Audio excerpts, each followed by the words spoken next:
آہستہ اپنے فیلڈ کی بنیادی اور بیسک چیزوں سے ذرا غافل ہو جائے گا۔ انسان سارے کے سارے مسلمان اللہ ہی کو رب مانتے ہیں، مگر ایک وہ آدمی ہے جو اللہ کے گھر سے آواز آنے کی بنیاد پر حی علی الصلاۃ اللہ کے گھر کی طرف جاتا ہے، جو اپنے گھر پہ قرآن پاک کی تلاوت کرتا ہے، جو اپنے گھر پر اللہ تعالیٰ کا نام لیتا ہے، اپنے بچوں کو نمازوں کی تاکید اور پابندی کی بات کرتا ہے، جو اپنے بچوں کو قرآن سکھاتا ہے۔ ایک وہ انسان ہے کہ جو اللہ کو رب تو مانتا ہے مگر مسجد نہیں جاتا، اللہ کو رب تو مانتا ہے مگر قرآن کی تلاوت نہیں کرتا، اللہ کو رب تو مانتا ہے مگر اپنے بچوں کی آوارگی سے اسے کوئی تکلیف نہیں ہوتی، اللہ کو رب تو مانتا ہے مگر دین پر عمل کرنے کا اسے کوئی خیال نہیں ہوتا۔ اب ظاہر سی بات ہے، ایک وہ آدمی ہے جو اللہ کو رب بھی مانتا ہے اور نمازیں بھی پڑھتا ہے، ایک وہ آدمی ہے جو رب تو مانتا ہے مگر نمازیں، کیا دونوں آدمی ایک ہے؟ کیا دونوں آدمی ایک ہے؟ ایک وہ آدمی ہے جو اللہ کو رب مانتا ہے اور قرآن بھی پڑھتا ہے، ایک وہ آدمی ہے جو رب تو مانتا ہے مگر قرآن پڑھے اسے سالوں گزر جاتے ہیں، کیا دونوں ایک ہے؟ نہیں نا۔ تو اسی طرح سے جب سوال ہوتا ہے من ربک کا، تو مسلمان یہ بات دھیان میں رکھے کہ سوچے کہ یار یہ تو بڑا آسان سوال ہے، مفتی صاحب نے بتایا، مفتی صاحب سے پہلے جو تھے انہوں نے بتایا، یہ تو ہم صبح سے لے کے شام تک سال بھر میں 8 10 20 25 محفلوں میں سنتے ہی رہتے ہیں کہ 3 سوال ہوں گے، 3 سوالوں کے جواب اتنی بار سن لیے بتا ہی دیں گے۔ میرے پیارے، یہ بات دل کی تختی پر اچھے سے نوٹ کر لو کہ جب تک انسان اپنے رب کا فرما بردار نہیں ہوتا تب تک سوالوں کے جواب میں آسانی۔ کانفیڈنس کس چیز سے آتا ہے؟ پریکٹس سے آتا ہے۔ اللہ کی ربوبیت صرف زبان سے نہ ہو کہ میرا رب اللہ ہے۔ کون اللہ؟ وہ اللہ جس کے بارے میں قرآن خود فرماتا ہے الہکم الہ واحد، تمہارا جو معبود ہے، تمہارا جو پروردگار ہے، تمہارا جو خدا ہے وہ ایک ہے، دوسرا نہیں ہے۔ ڈاکٹر اقبال کہتے ہیں کہ زبان نے کہہ بھی دیا لا الہ تو کیا حاصل، نگاہ و دل مسلمان نہیں تو کچھ بھی نہیں۔ دنیا میں ایسے کتنے لوگ ہیں جو اللہ کو مانتے بھی ہیں اور اس کے ساتھ ساتھ غیروں کے خداؤں کو بھی مانتے ہیں، کفر یا شرکیہ کام بھی کرتے ہیں۔ ابھی اطلاع ہے کہ صاحب ایک جگہ سے ہمارے ایک عزیز نے خبر دی کہ ان کی بستی سے 2 لڑکے کانوڑ لے کے چلے گئے نیل کنٹھ مندر میں۔ اب ان سے پوچھا گیا تو کہہ رہا ہے کہ نہیں ہم تو مسلمان ہیں، اللہ کو مانتے ہیں۔ بات اللہ کو ماننے کی ہی نہیں ہے، صرف ہم اللہ کو مانتے ہیں، صرف اتنے سے کام نہیں بنتا، ہم اللہ ہی کو مانتے ہیں، اس سے کام بنتا ہے۔ اللہ کو ماننے کا مسئلہ صرف اتنا عقیدہ نہیں ہے، عقیدہ توحید کا مطلب یہ ہے کہ اللہ ہی کو مانا جائے اور اللہ کو ایک مانا جائے۔ ہمارا کلمہ شروع ہوتا ہے لا الہ الا اللہ، نہیں ہے کوئی معبود سوائے اللہ کے۔ تو پہلے ہم دوسرے جو معبود اور خدا کہلاتے ہیں ان کا کیا کرتے ہیں؟ انکار کرتے ہیں۔ پہلے انکار ہے پھر اقرار ہے، اقرار نہیں ہے صرف، پہلے دوسروں کا انکار کیا جائے گا۔ اسی لیے جو لوگ یہ کہتے ہیں کہ صاحب ہم تو اللہ کو مانتے ہیں، بات یہ ہے کہ اللہ کو مانتے ہو، اللہ کے علاوہ جب تک اللہ کے علاوہ کا انکار نہیں ہوگا اللہ کو ماننا تب تک کوئی فائدہ نہیں دے گا جب تک اللہ کے علاوہ کا انکار نہ کیا جائے۔ جب اللہ کے علاوہ کا انکار کیا جاتا ہے تب ہمارا عقیدہ پکا ہوتا ہے۔ اس لیے یاد رکھیں کہ دنیا میں آپ اور ہم جو زندگی گزارتے ہیں، دنیا میں آپ اور ہم جو عمر بسر کرتے ہیں، اگر اس عمر میں ہمیں اللہ کی اطاعت اور فرما برداری کا احساس ہے تب تو قبر کی زندگی اور عمل کا معاملہ اچھا ہے، وگرنہ کچھ بھی نہیں ہے۔ دنیا کا جو اس سلسلہ ہے یہ آنا جانا لگا ہوا ہے۔ اللہ کے نبی صلی اللہ تعالی علیہ وسلم نے جب مکے میں اپنے نبی ہونے کا اعلان فرمایا تو آپ نے مکے کے لوگوں کو صرف ایک چیز کی دعوت دی اور وہ دعوت تھی اللہ کی توحید کی۔ اے مکے والوں، اللہ ایک ہے۔ کیا ہے؟ مکے والوں کو اللہ کے ماننے سے اعتراض نہیں تھا، صرف اللہ کو ماننے سے اعتراض تھا۔ وہ یہ کہتے تھے کہ جنہیں ہم خدا مانتے ہیں ان کے ساتھ ساتھ ہم اللہ کو بھی خدا مان لیتے ہیں۔ اچھا دیکھیے، ایک بڑی بنیادی اور سمپل سی چیز ہے، جس نے ایک سے زیادہ خدا مان لیے پھر وہ خداؤں کی گنتی پر لمیٹیشن نہیں لگاتا۔ پھر کیا فرق پڑتا ہے 2 ہوں یا 10 ہوں یا 200 ہوں یا 1000 ہوں یا لاکھوں یا کروڑ؟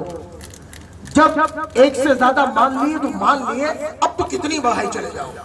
اب تو کرکٹ کوئی اچھا کھیل جائے تو وہ بھگوان، کوئی اچھی ایکٹنگ کر جائے تو وہ، کوئی اچھی پولیٹکس کر جائے تو وہ، پھر تو بڑھائی چلے جاؤ، بڑھائی چلے جاؤ۔ کیوں؟ جب ایک بار ایک سے زیادہ کر لیے تو گنتی بڑھتی جائے گی، اب رکے گی نہیں۔ اسی لیے اچھی چیزیں ایک ہی اچھی ہوتی ہیں، اچھی چیزیں، یہ تو دنیا کا بھی اصول ہے، باپ ایک ہی اچھا ہوتا ہے۔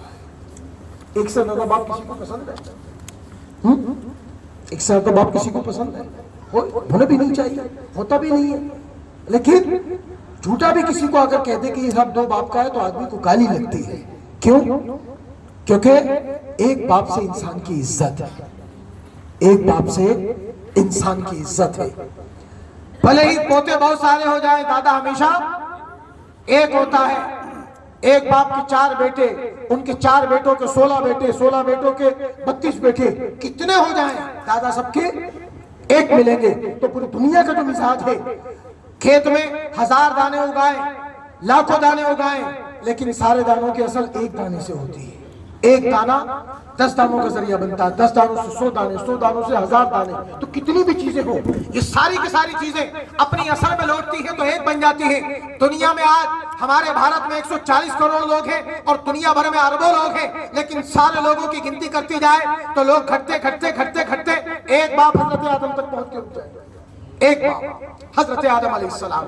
تو ہر چیز اپنی اصل میں جب پیچھے کو لوٹتی ہے تو ایک کی طرف لوٹتی ہے۔ تو یہ پوری کائنات، اس کائنات کو چلانے کا نظام، اس کائنات کا سیٹ اپ، چاہے یہ ہوا ہو، چاہے بارش ہو، چاہے روزی ہو، چاہے کھیت کھلیان ہو، یہ ہوائیں ہو، یہ پہاڑ ہو، یہ ندیاں ہو، کچھ بھی ہو، سب کو چلانے والے ہم ہی بیان کرتے ہیں کہ بعض فرشتے انسان کو روزی پہنچانے پر مقرر ہیں، بعض فرشتے ایسے ہیں جو ماؤں کی اولادوں کو شکل و صورت دینے کا کام کرتے ہیں، بعض فرشتے ایسے ہیں جو انسان کو اچھی بری بیماری سے بچانے کا کام کرتے ہیں، انسان کو پریشانی سے بچانے کا کام کرتے ہیں، ہم ہی بتاتے ہیں۔ مگر جب سارے کاموں کو سمیٹا جائے تو سمیٹتے بات کہاں تک آئے گی کہ ساری چیزوں کا حکم دینے والی ذات، ان الحکم الا للہ، حکم اگر کسی کا ہے تو وہ اللہ ہی کا ہے، بے شک۔ تو اصل ذات ہے اللہ کی، اللہ کی فرما برداری، اللہ کی توحید اور اللہ کی اطاعت ایک بندے کا سب سے بڑا سرمایہ ہے۔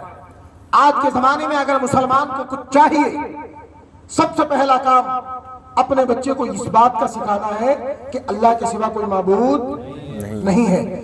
سب سے زیادہ جو خطرہ ہے توحید کے معاملے میں، وہ خطرہ ہے کالج کے بچوں سے۔ کالج کا بچہ، اسکول کا بچہ، چونکہ آج کل اسکول اور کالج ایک خاص پیٹرن میں ڈھالنے کی کوشش کی جا رہی ہے اور کی جاتی رہی ہے۔ ایسے وقت میں اگر بچے کو گھر سے صحیح گائیڈنس، صحیح ہدایت نہ ملے اپنے عقیدے کی، تو وہ بچہ سب سے پہلے خراب اور کمزور ہونے کے کگار پر ہوتا ہے۔ اس لیے آج کے دور میں ضرورت ہے کہ آپ اپنے بچے کو عقیدہ سب سے پہلے اپنے گھر سے دیں۔ اولاد پیدا کرنا، صرف اولاد پیدا کرنا ہرگز کمال کی بات نہیں ہے، اولاد کو اچھا عقیدہ، اچھی تعلیم اور اچھی تربیت دینا یہ کمال کی بات ہے۔ اللہ تعالیٰ اپنے حبیب صلی اللہ تعالیٰ علیہ وسلم کے صدقے ہمیں اور ہماری نسلوں کو ہر فتنے سے محفوظ رکھے۔ آمین۔ اللہ ایک ہے، اللہ ہمارا رب ہے، اسی نے ہمیں دین اور دین کا شعور بخشا۔ قبر میں رکھا جاتا ہے اور پہلا سوال یہی ہوتا ہے کہ تیرا رب کون ہے؟ جواب دینا ہے کہ ہمارا رب اللہ ہے، ہمارا رب اللہ ہے۔ قبر میں جو سوالات ہوتے ہیں، 3 سوال، تینوں کا تعلق عقیدے سے ہے۔ پوچھا جاتا ہے دین کیا ہے؟ جواب دیا جاتا ہے کہ دین ہمارا اسلام ہے۔ اللہ کے نبی صلی اللہ تعالیٰ علیہ وسلم کے تعلق سے پوچھا جاتا ہے، 3 سوال ہے، تینوں کا تعلق عقیدے سے ہے، عمل سے نہیں ہے۔ تینوں کا تعلق عقیدے سے ہے، عمل سے نہیں ہے۔ نمازوں کا سوال نہیں ہوگا، نمازوں کا سوال، روزوں کا سوال نہیں ہوگا، حج کا سوال نہیں ہوگا، مگر آپ اچھی طرح سے جانتے ہیں کہ سمجھدار آدمی وہی ہوتا ہے کہ انسان عقیدہ وہ چیز ہے جو عقیدہ دکھتا نہیں، عمل دکھتا ہے۔ کئی بار ایسا ہوتا ہے کہ آدمی کو اپنا عقیدہ بتانا نہیں پڑتا، اس کے حلیے بشرے سے، اس کے ظاہر سے، اس کے پہننے اوڑھنے سے اس کا عقیدہ سمجھ لیا جاتا ہے۔ ایک آدمی اپنے ماتھے پر تلک لگا کے جا رہا ہو، آپ کو اس کا نام نہ پتا ہو کہ اس کا نام سریش ہے یا مکیش، مگر آپ اتنا سمجھ لیں گے کہ یہ آدمی ہندو سماج کا ہے۔ آپ یہ سمجھ لیں گے کہ یہ آدمی ہندو سماج کا ہے۔ کیوں؟ کیونکہ ماتھے پہ ٹیکا لگانا ہندو سماج کی نشانی ہے۔ ایک آدمی اپنے ماتھے پر ایک خاص قسم کی پگڑی لپیٹ کے جا رہا ہو، آپ کہہ دیں گے کہ یہ سکھ ہے، کیونکہ اس طرح کی پگڑی ان کے علاوہ دوسرا کوئی نہیں باندھتا۔ کوئی ہمارے جیسے ٹوپی اوڑے جا رہا ہو یا ہماری طرح شملہ نکال کر کے امامہ باندھ کر جا رہا ہو، آپ بغیر نام پوچھے بتا دیں گے یہ مسلمان ہے۔ حالانکہ کسی انسان کا ہندو ہونا یا مسلمان ہونا یا سکھ ہونا اس کے عقیدے کے ظاہر ہونے کی بنیاد پر ثابت ہوتا ہے، لیکن آپ نے اپنا عقیدہ بھی بیان نہیں کیا، لیکن آپ کے حلیے بشرے سے، آپ کے کپڑوں سے، آپ کی وضاقتہ سے اندازہ لگ گیا، پتہ یہ لگا کہ عقیدہ اگرچہ چھپی ہوئی چیز ہوتی ہے مگر ہمارا ظاہر بہت ساری چیزوں کو بیان کرتا ہے۔ تو آپ مسلمان ہیں، بجائے اس کے کہ آپ اپنی زبان سے بتائیں، آپ کم سے کم دیکھنے میں بھی مسلمان نظر آئے تو سبحان اللہ، اس سے اچھی کیا بات ہے؟ پتہ تو لگے کہ آپ مسلمان بھی ہیں۔ یہ کام دنیا کی زندگی میں بھی ہے اور آخرت کی زندگی میں بھی ہے۔ اللہ کے نبی صلی اللہ تعالی علیہ وسلم قبر میں موجود ہو اور سوال کیا جائے آقا کے بارے میں، پوچھا جائے کہ ان کے بارے میں تم کیا کہتے ہو؟ اللہ کے نبی صلی اللہ تعالی علیہ وسلم کے بارے میں سیرت کی کتابوں میں آیا ہے کہ پیارے آقا علیہ السلام کے چہرے اقدس پر بڑی خوبصورت داڑھی ہوا کرتی، ایسی خوبصورت داڑھی جسے دیکھ کر کے لوگ دیوانے ہو جائیں۔ کیا ہی اچھا ہو کہ جب انسان قبر میں اللہ کے نبی علیہ السلام کی ذات کریمہ کو دیکھ رہا ہو اور سوال کیا جا رہا ہو کہ بتاؤ ان کے بارے میں کیا کہتے ہو، تو کیا ہی اچھا ہو کہ جواب دینے والے کا چہرہ بھی حضور کے چہرے کے جیسا۔ سبحان اللہ۔ اور اگر چہرہ ہی الگ ہو، جواب ٹھیک ہو جائے، اللہ اپنا فضل فرما دے، لیکن بڑا فرق رہے گا نا۔ اس لیے ہمیں قبر کی تیاری بھی کرنی ہے، مرد ہوں یا عورتیں ہوں، سب کا آخری ٹھکانہ تو قبر ہی ہے۔ ہم ہر چیز کی تیاری کرتے ہیں، شادی میں جاتے ہیں تو پہلے تو عورتیں بدنام تھیں کہ صاحب عورتیں گھنٹوں لیتی ہیں۔ میں کہوں کہ صاحب عورتوں کو سب سے زیادہ جو ٹکر دی ہے ان 20 سال میں جوان لڑکوں نے دی ہے۔ لڑکوں نے پوری ٹکر دی ہے عورتوں کو کہ لڑکیوں تم بڑے بڑے بال رکھتی ہو، لو ہم لڑکے ہیں ہم بھی بڑے بڑے بال رکھیں گے۔ تم اپنے بالوں میں پونی باندھتی ہو، چوٹیاں ڈالتی ہو، لو ہم بھی اپنے بالوں میں پونی اور چوٹیاں باندھیں گے۔ تم اپنے بالوں کو سیدھا کرنے کے لیے وہ کیا کہتے ہیں اس کو؟ Hair band. ہیئر بینڈ جو ہوتا ہے مطلب ہیئر بینڈ کہتے ہیں۔ ٹکر دی، ماشاءاللہ سب کو پتا ہے، دیکھتے رہتے ہیں نا۔ ہیئر بینڈ پہنے اور لڑکیاں ہاتھوں میں کڑے پہنتی تھی، کڑے پہنے۔ پوری طریقے سے پچھلے 20 سال میں جو سب سے زیادہ انقلاب، بدلاؤ اور جو پریورتن آیا ہے وہ یہی آیا ہے کہ لڑکیوں کو ٹکر دینے کے لیے لڑکے فیلڈ میں آئے ہیں۔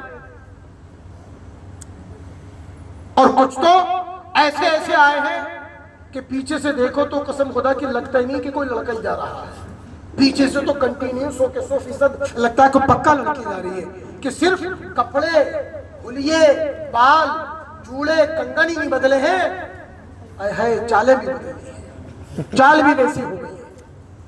تو یہ کیا ہے؟ یہ کیا ہے؟ کیا یہی زندگی ہے؟ ٹھکانہ سب کا قبر ہے۔ آج وقت لگ رہا ہے، عورتیں بدنام تھی کہ عورتوں کو تیار ہونے میں وقت لگ رہا ہے، لیکن آج لڑکوں کو تیار ہونے میں بھی اتنا ہی وقت لگتا ہے۔ کس چیز کے لیے تیار ہو رہے ہیں؟ ایک شادی کے لیے، ایک پارٹی کے لیے، تھوڑے سے کھانا کھانے کے لیے، کسی جگہ گھومنے کے لیے۔ خدا کے بندو، جس جگہ گھنٹہ بھر رہنا ہے، 2 گھنٹے رہنا ہے، میکسیمم 4 سے 6 یا 10 گھنٹے رہنا ہے، وہاں کے لیے اتنی تیاری، اور جس جگہ سالوں رہنا ہے اس کی تیاری کا کوئی احساس نہیں۔ قبر میں صرف بوڑھوں کو نہیں جانا ہے، قبر میں جوانوں کو بھی جانا ہے، اور قبر میں جانے کا کوئی اللہ تعالیٰ کی طرف سے عمر کا کوئی تعین نہیں ہوا ہے کہ صاحب 70 سال والے قبر میں جائے گا۔ 70 سال والا بھی جا سکتا ہے، 60 سال والے کی جانے کی ضرورت نہیں ہے، بلکہ 16 سال والا بھی جا سکتا ہے، کوئی بھی جا سکتا ہے قبر میں۔ تو جب قبر میں جانا ہی ہے تو کیا ہی عقل مندی کا تقاضا ہے کہ انسان اپنی قبر کی تیاری بھی کر کے چلے۔ قبر کی تیاری ایسا ہوتا ہے کہ صرف قبرستان گئے اور ہو کر کے واپس آ گئے، انسان کو اپنا روٹین ورک بنا کے چلنا چاہیے۔ دیکھیے اللہ تعالیٰ اپنے بندوں پر بڑا مہربان اور بڑا رحیم و کریم ہے۔ انسان کو اللہ تعالیٰ نے نفس دیا ہے، یہ نفس انسان کو گناہ کی طرف بھی لے کے جاتا ہے اور نیکی کی طرف بھی لے کر کے آتا ہے۔ اللہ کے نبی صلی اللہ تعالیٰ علیہ وسلم نے صحابہ کی تربیت فرمائی، صحابہ کے بعد ہر ایک دور میں اپنے سے اپنے لوگوں کی تربیت کا نظام اور مزاج بنایا گیا۔ باپ اپنی اولادوں کی تربیت کرتا ہے، دادا اپنے پوتوں کی تربیت کرتا ہے، ماں اپنی بیٹیوں کی تربیت کرتی ہے، دادی اپنی پوتیوں کی تربیت کرتی ہے، یہ ایک سلسلہ ہے۔ پھوپھی اپنی بھتیجیوں کی تربیت، خالہ اپنی بھانجیوں کی تربیت، یہ ایک نظام اور مزاج ہے۔ اگر تربیت کا نظام بنا رہتا ہے تو اس نظام سے فائدہ یہ ہوتا ہے کہ آپ اور ہم جس طرح سے زندگی گزار رہے ہیں، خدا بند قدوس بڑا مہربان و کریم ہے۔ انسان اتنا تو کرے کہ انسان گناہ، حالانکہ گناہ سے بچنا چاہیے، ضرور بچنا چاہیے، مگر اتنی تو کوشش انسان کرے کہ کم سے کم انسان نیکیاں بھی تو کرتا رہے۔ جوانی کو سمجھ لیا گناہوں کے کرنے کا اسٹیج اور پلیٹ فارم، کہ بڑھاپے میں توبہ کر لیں گے، بڑھاپا ملے گا تب توبہ کریں گے نا۔ تو کوئی یہ نہ سمجھے کہ بڑھاپے میں توبہ کر لیں گے، بڑے بڑے اچھوں کو بڑھاپے کا موقع ہی نہیں ملا، بڑھاپے کا موقع نہیں ملا۔ اس لیے ضرورت اس بات کی ہے کہ آپ اور ہم مسلمان ہونے کی حیثیت سے اپنے بچوں کو سب سے پہلے اپنا عقیدہ درست کرائیں۔ عقیدے کے معاملے میں بڑی کمزوریاں ادھر آ گئی ہیں، خصوصاً رب کی توحید کے معاملے میں۔ اب بتائیے کون سوچ سکتا تھا کہ چھوٹی سے چھوٹی بستیوں کے مسلم نوجوان علانیہ کفر و شرک کر لیں گے؟ کر رہے ہیں۔ پہلے لوگ روتے تھے فلم ایکٹروں کو، ایکٹروں کا سب کچھ جو ہوتا ہے وہ پیسہ اور شہرت ہوتی ہے، اس کے لیے انہیں کفر سے شرک سے کوئی پرہیز نہیں تھا، انہیں روتے تھے۔ بعد میں لوگ رونے لگے نیتاؤں کو، نیتاؤں نے بھی سمجھ لیا کہ مجھے میری سیاست چلتی رہے اور میری شہرت بنی رہے، اس کے لیے کفر شرک، پہلے کہتے تھے حرام و حلال سے فرق نہیں پڑتا، پہلے پر نہیں پڑتا تھا، اب تو کفر شرک سے بھی کوئی فرق نہیں پڑ رہا۔ اب یہ مصیبت اور یہ بیماری کہاں تک آ گئی؟ عام نوجوانوں تک بھی آ گیا۔ خدا کے بندو، عمل اور عقیدے میں سب سے امپورٹنٹ عقیدہ ہے۔ ایک بار بے عمل انسان بخشا جا سکتا ہے، بد عمل انسان کی رب تعالیٰ بخشش اور مغفرت فرما سکتا ہے، مگر جس انسان کا عقیدہ بگڑ جائے، جس انسان کا عقیدہ خراب ہو جائے، اس کی بخشش اس کی نہیں ہو سکتی۔ اس لیے اپنی نسلوں کو سب سے پہلے قبر کا پہلا سوال بھی اللہ کے تعلق سے ہے۔ اپنے بچوں کو یہ سکھانا اور بتانا ہے کہ ہم کس رب کے ماننے والے ہیں، کس دین کے ماننے والے ہیں، اس دین کے اصول کیا ہے، اس دین کے عقیدے کیا ہے، اس دین کے نظریات کیا ہے۔ یاد رکھیں، آج ہم زندہ ہیں، کل نہیں ہوں گے، کل ہماری نسلیں زندہ ہوں گی، پرسوں ہماری نسلیں نہیں ہوں گی، ان کی نسلیں ہوں گی۔ یہ سلسلہ نہ جانے کب تک چلے گا، ایک ایک کر کے سبھی لوگ منو مٹی کے نیچے دفن ہوتے رہیں گے، کیونکہ موت نے نبھائی ہے کب کس سے یاری، سب مریں گے باری باری، ایک کے بعد ایک کا نمبر آئے گا، ایک کے بعد ایک کا نمبر آئے گا، مگر عقل مند آدمی وہی ہوگا جو مرنے سے پہلے مرنے کی تیاری کر لے۔ کہتے ہیں کہ کسی بستی کا ایک مزاج اور ایک دستور تھا کہ اس بستی میں جب سال کی شروعات ہوتی تو جو بھی اس بستی میں پہلا آدمی آتا تو اس بستی کے لوگ مل کے اس بستی کے آدمی کو اپنا بادشاہ بنا لیا کرتے تھے، پورے سال اس کی خدمت کرتے، اس کے اشارے پر چلتے، وہ جو چاہتا وہ دیتے۔ بہترین محل بنایا تھا اس کے رہنے کے لیے، سارے لوگ خادم بن کر کے اس کی خدمت کرتے، اچھے اچھے کھانے، اچھے اچھے کپڑے اسے دیتے۔ لیکن جب سال پورا ہو جاتا تو ان کی بستی کے بغل میں ایک بہت گھنا اور خطرناک جنگل تھا جہاں انتہائی خطرناک جانور رہا کرتے تھے. سال پورا ہوتا تو اسی بادشاہ کو جس کی پورے سال خدمت کی اسی کو اٹھاتے اور جنگل میں چھوڑ آتے. اسے جنگلی جانور کھا جاتے, ختم کر دیتے, مار دیتے. سالوں سے یہ دستور اور یہ روایت چلی آ رہی تھی, مگر جتنے بھی آدمی تھے پورے سال عیش کاٹتے, مزہ لیتے, اور ایک سال کے بعد جنگل میں جاتے مر جاتے. ایک سال اتفاق ایسا ہوا کوئی عقل مند آدمی آ گیا ان کے ہاتھ, اسے انہوں نے پکڑا اور کہا کہ بادشاہ بن جائیے. لوگوں نے اس نے پوچھا, اس نے کہا کہ صاحب ہماری بستی کا دستور ہے کہ سال کے پہلے دن جو آدمی ہمارے گاؤں میں پہلا آتا ہے ہم اسے بادشاہ بنا لیتے ہیں. اور کہا کب تک بنائے؟ کہا کہ ایک سال کا. ایک سال کے بعد کیا کرتے ہو؟ ایک سال کے بعد صاحب جنگل ہے اس میں چھوڑ دیتے ہیں. کہا آگے کیا ہوتا ہے؟ بولے آگے ہمیں کچھ نہیں پتا, ہم اتنے ہی جانتے ہیں کہ سال کے پہلے دن بادشاہ بنانا اور سال کے آخری دن اسے جنگل میں چھوڑ دینا, اس کے بعد وہ جانے, اس کی تقدیر جانے. کہا ٹھیک ہے, ایک سال تو خدمت کرو گے؟ کہا ایک سال تو پوری خدمت, آپ بادشاہ ہیں, جو حکم کرے ہم حاضر ہیں غلاموں کی طرح. اب وہ عقل مند آدمی تھا, اس نے پہلے ہی دن سے یہ سوچ لیا کہ ایک سال کے بعد بستی میں رہنا نہیں ہے, بستی کے باہر جنگل میں جانا ہے, ایک سال تک یہ لوگ میری بات مانیں گے. اس نے ایک سال تک ان تمام بستی کے لوگوں کو جو اس کے غلام بنے ہوئے تھے اپنے کام پر لگا دیا.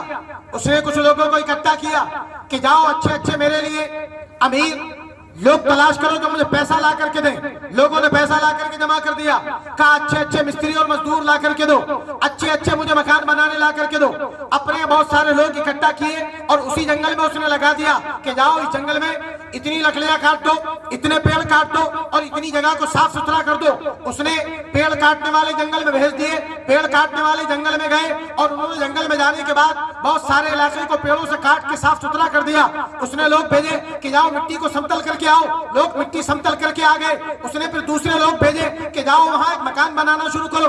مکان بنانا شروع کر دیا گیا, مکان بن گیا. دوسرے لوگ بھیجے کہ جاؤ مکان کو سجاؤ. اس نے ایک سال کے اندر پوری طریقے سے مکان تیار کرا لیا. اس کے آس پاس حفاظت کے ساز و سامان رکھ لیے. اس کے آس پاس اپنی فوج اکٹھا کر لی. اس کے آس پاس اپنے کھانے پینے اور ضرورت کے سارے ساز و سامان اکٹھا کر لیے. ایک سال ختم ہونے سے پہلے اس نے ساری کی ساری دولت, سارے ریسورسز, سارے ذرائع, سارے اسباب استعمال کر کے جنگل کو منگل بنا دیا. اب جب سال پورا ہونے کا وقت قریب آیا تو سال پورا ہونے سے پہلے اس نے کچھ لوگوں کو اپنا نوکر بنا کر کے اور جتنا بھی پیسہ جمع تھا سارا پیسہ اکٹھا کر کے اٹھا کر کے اسی محل میں بھیج دیا جو جنگل میں بنایا گیا تھا. جب سال پورا ہوا تو لوگوں نے سال پورا ہونے والے دن کا آخری دن کہ چلو بادشاہ سلامت, آپ کی بادشاہی کے دن پورے ہو گئے, اب روانگی ڈال دیں, آپ کو آپ کی منزل تک پہنچا دیں. اس نے کہا کہ جی بالکل ٹھیک, چلو. اب لوگوں نے صاحب جلوس نکالا اور جلوس نکال کر کے لوگ لے کے چلے جنگل کی طرف.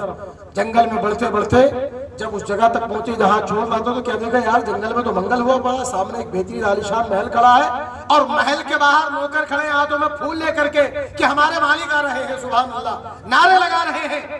اب بستی والوں نے چھوڑا اور محل والے جو اس کے نوکر بنے ہوئے تھے, جنہیں وہ تنخواہ دے رہا تھا, جنہیں پیسے دے رکھے تھے, وہ استقبال کرنے کھڑے ہوئے, پالکی میں بٹھایا اور احترام کے ساتھ اندر لے گئے.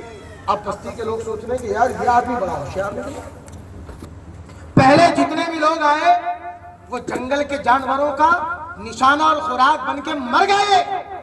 اس آدمی نے ایک سال کے اندر محل کھڑا کر دیا, مگر طے شدہ بات تھی کہ وہ کچھ نہیں کرتا تھا, چھوڑ کے جانا تھا, وہ چھوڑ کے چلے گئے اور یہ جنگل میں عیش کاٹتا رہا.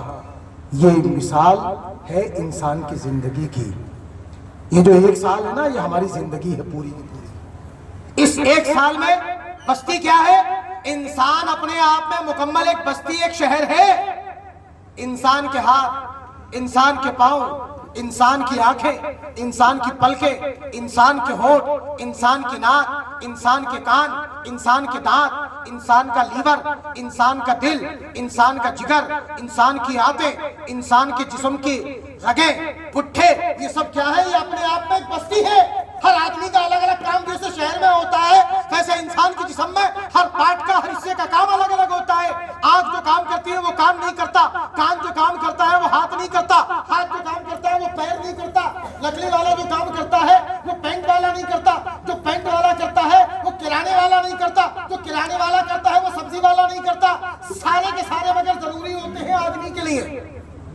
بستی کے لیے کرانے والا بھی ضروری ہے، سبزی والا بھی ضروری ہے، دودھ والا بھی ضروری ہے، کپڑے والا بھی ضروری ہے، چونکہ ایک بستی کی ضرورتیں سب سے ہیں۔ اسے کھیتی والا بھی چاہیے، اسے مکان بنانے والا بھی چاہیے۔ ویسے ہی اللہ تعالیٰ نے انسان کو چلتا پھرتا شہر بنایا ہے۔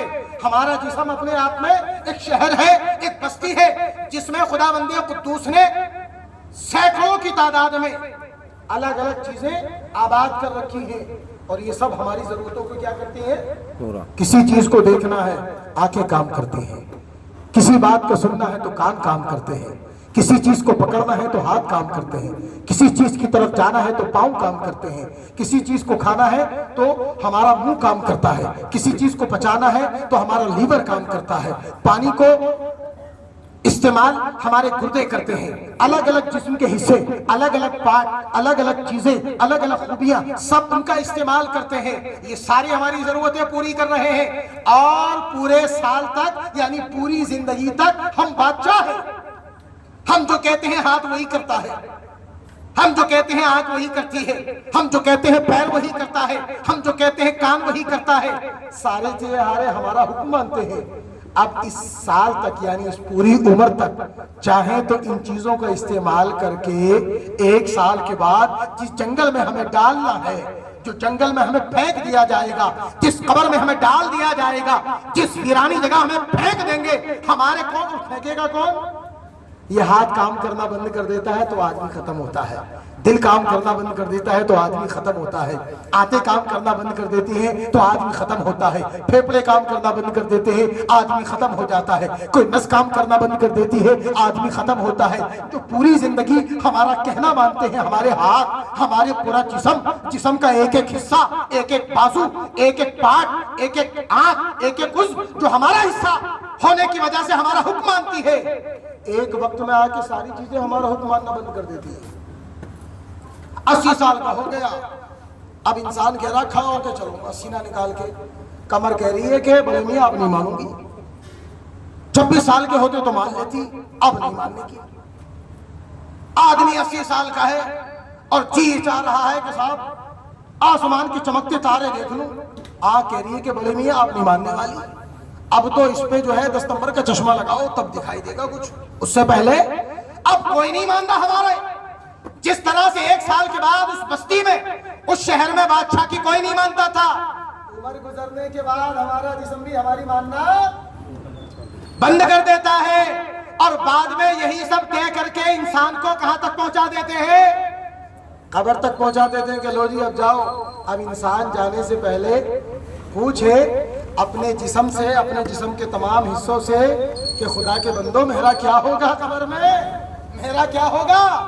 تو یہ جسم کے حصوں کو اگر زبان ملے نا تو یہ یہی کہیں گے ہمیں کچھ نہیں پتا، ہم تو بس اتنے ہی ٹائم تک کے لیے آپ کے غلام تھے، جس دن پہلا دن تھا آپ کے ساتھ ہمارا، ہم آپ کے غلام ہو گئے، آپ کو بنا لیا ہم نے بادشاہ، اب ہے آخری دن، اب آپ سے ہمارا کوئی تعلق، اب میاں تم جانو اور تمہاری اگلی منزل جانے۔ اب جتنے بھی لوگ اس گاؤں میں اب تک آئے، بادشاہ کے نشے میں چور ہو کے بھول گئے کہ بادشاہ کے دن بھی ختم ہوں گے، جنگل میں بھی جانا ہے، ویرانے میں پہنچنا ہے، جہاں بھیڑیے ہوں گے، اژدہے ہوں گے، جان کو ختم کر دینے والے کیڑے مکوڑے ہوں گے، مگر بادشاہ کے نوالوں میں انہیں پتہ نہیں چلا کہ ہمیں ایک دن وہاں بھی جانا ہے۔ بادشاہ کے نوالوں میں عیش کاٹتے رہے، مگر ایک عقل مند آدمی آیا، وہ جانتا تھا کہ بادشاہ کے دن گنے چنے ہیں، اسی بادشاہ کا مگر فائدہ اٹھا کے آنے والے وقت کو اچھا بنایا جا سکتا ہے، تو اس نے کیا کیا؟ اس نے بادشاہ کے دنوں کا بھرپور فائدہ اٹھایا۔ اس نے سوچا کہ اس سے پہلے کہ بادشاہ کا دور ختم ہو جائے، اس کا فائدہ اٹھا کے آنے والی منزل کو آسان کر لے۔ اب بادشاہ کے دن کون سے ہیں؟ بادشاہ کے دن یہی زندگی کے دن ہیں۔ جوانی ہے عبادت کر لو، قبر اچھی رہے گی، جوانی ہے روزے رکھ لو، قبر اچھی رہے گی، جوانی ہے قرآن کی تلاوت کر لو، قبر اچھی رہے گی۔ تو جو آدمی اپنی بستی کا بادشاہ کے زمانے میں اچھا استعمال کر جائے، قبر کی منزل اسی کی اچھی رہتی ہے،